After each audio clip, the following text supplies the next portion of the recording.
Video में हम Fleming के बाएं हाथ के नियम की चर्चा करेंगे। बच्चों, जो फ्लेमिंग के बाएं हाथ का नियम है वो किसी भी धारावाही चालक पर किसी बाह्य चुंबकीय क्षेत्र के कारण लगने वाले बल की दिशा को बताता है। ये फ्लेमिंग एक वैज्ञानिक थे जिन्होंने इस नियम को दिया। उन्होंने बच्चों क्या किया, उन्होंने इस हाथ के माध्यम से बताया, अपने बाएं हाथ की तीनों उंगलियों को फैलाने को बताया और कहा कि तीनों उंगलियां एक दूसरे के लंबवत रहें। यहाँ पर अंगूठा है, यहाँ पर तर्जनी है और ये माध्यिका है।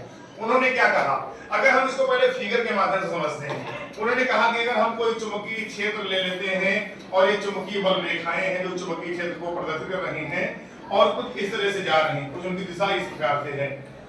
अब यहाँ पर हमने कोई चालक कारक दिया है, जो चालक कारक है इस चुंबकीय क्षेत्र की दिशा से बच्चों थीटा कोण बना रहा है और इसकी लंबाई L है, इसमें बहने वाली धारा I है बच्चों।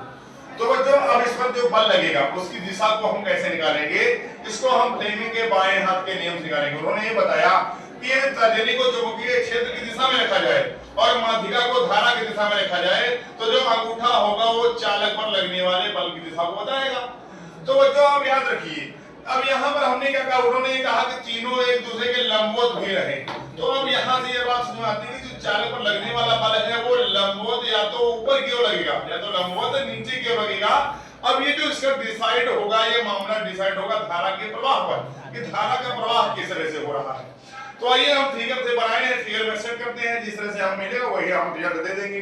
अब यहाँ पर हम देखें इस तार में जो धारा का प्रवाह है ऊपर की ओर दिख रहा है, कहाँ दिख रहा है, ऊपर की ओर दिख रहा है और चुंबकीय क्षेत्र हमारा इधर की तरफ है। तो अगर हम सेट करें तो देख लो बेटा, हमारी जो ये माध्यिका है देख लो धारा की दिशा में ऊपर की तरफ है कि नहीं है, और हमारी जो ये तर्जनी है चुंबकीय क्षेत्र की दिशा में जिधर एरो जा रहा है उधर ही रहेगी।